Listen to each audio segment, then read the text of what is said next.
আসসালামু আলাইকুম। মেসি জিতবে 2024 সালের তার নবম ব্যালন ডি'অর। সংবাদ সম্মেলনে মেসির ব্যালন ডি'অর জয় নিয়ে একই বললেন জেনেদিন জিদান। বিস্তারিত জানুন ভিডিও জুড়ে।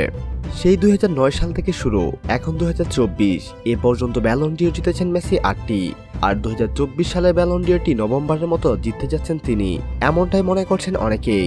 এবার একই কথাই ঘিরালেন ফুটবল জাদুঘর জেনেদিন জিদান। তিনি মনে করেন মেসি 2024 সালের ব্যালন ডি'অর জিততে পারে, সেক্ষেত্রে অবশ্যই কোপা আমেরিকা তার জন্য খুবই গুরুত্বপূর্ণ।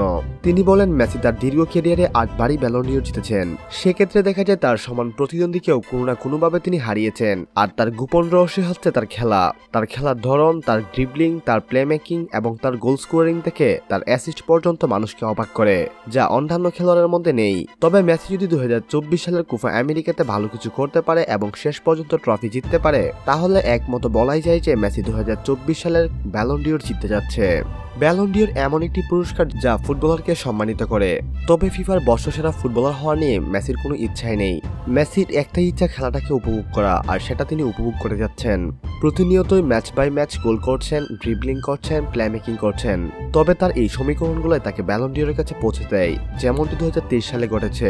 সম্মানিত ভিউয়ার্স, জেনেদিন জিদানের কথাগুলো নিয়ে যদি আপনার কোনো ব্যক্তিগত মন্তব্য থেকে থাকে, তাহলে অবশ্যই আমাদের সঙ্গে শেয়ার করতে ভুলবেন না। পরবর্তী নিউজের আপডেট সবার আগে পেতে এখনই আমাদের চ্যানেলটি সাবস্ক্রাইব করুন।